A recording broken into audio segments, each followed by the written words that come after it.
Le Centre européen d'archéométrie, c'est un centre de recherche de l'Université de Liège qui rassemble finalement ceux qui sont intéressés par le croisement de l'histoire de l'art, archéologie et des sciences. Ça regroupe des historiens de l'art, des archéologues, ça regroupe des physiciens, des chimistes, des vétérinaires, des ingénieurs. Le croisement, il a lieu par l'utilisation de techniques assez spécifiques aux sciences et on va les appliquer aux objets du patrimoine culturel. Donc on essaie par exemple de retrouver le geste du peintre. Pour les objets archéologiques, on essaie d'avoir la provenance des objets, savoir comment ils ont été fabriqués.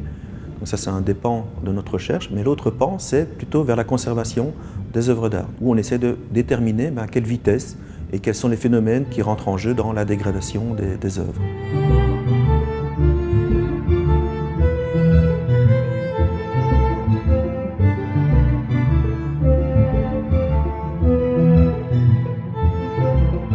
On s'intéresse à des objets, à des œuvres qui sont souvent uniques.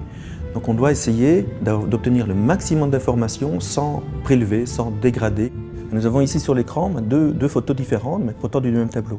Donc ici à gauche, on a la violoniste telle que notre œil peut le voir, et ici à droite, mais finalement, ce qu'on peut voir avec un autre appareillage, donc un appareillage qui utilise de l'infrarouge, cette caméra hyperspectrale, qui nous permet d'avoir des informations sur les molécules, c'est-à-dire les éléments qui sont présents dans le tableau, mais aussi sur les différentes couches du tableau. Et on voit apparaître un autre personnage. Donc ici on a la violoniste qui est bien marquée évidemment, et un personnage féminin qui se trouve derrière, donc ici sa tête, son vêtement. Et ce qu'on est en train de faire maintenant avec notre appareil de fluorescence de rayon X, c'est faire ici un scan complet, enfin un scan de cette partie ici, pour justement aller imager le personnage qui est derrière, et essayer d'avoir une meilleure image, une meilleure séparation en tout cas des deux compositions. Donc on a aussi bien utilisé des imageries en haute résolution, des imageries en UV, en infrarouge, l'imagerie hyperspectrale en collaboration avec nos collègues de Paris, de l'Université Pierre et Marie Curie. On a utilisé de la fluorescence de rayon X, de la spectroscopie Raman. Donc toutes les techniques qu'on utilise finalement quasiment au jour le jour dans nos analyses. Pour le Picasso, on a encore été un peu plus loin finalement, puisqu'on a aussi demandé des appareils à des collègues. On a fait intervenir nos collègues de Gand, d'Anvers, nos collègues de Paris, justement pour venir nous aider à analyser ce tableau.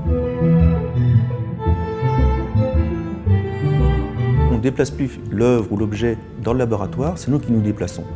Et alors on se déplace finalement un peu partout dans le monde. Ça peut être évidemment à Liège, comme ici aujourd'hui au Musée des Beaux-Arts, ce sera demain au Musée de la Bovary, on va au Curtius, on va dans les musées fédéraux à Bruxelles. Donc une autre mission, c'est aller à Los Angeles. Donc pourquoi est-ce qu'on va aller là? On va aller analyser un Picasso qui est de la même époque que la famille Solaire. Et donc on va essayer, avec tout notre attirail, tout notre équipement que l'on va transporter là-bas, d'aller faire le même travail, d'obtenir le maximum d'informations. Donc c'est ce genre de connexion, ce genre de collaboration qu'on a avec des musées, avec des archéologues, des historiens de l'art, des conservateurs, restaurateurs, qui nous permet justement de faire un peu avancer l'explication, la connaissance des œuvres d'art et des objets archéologiques.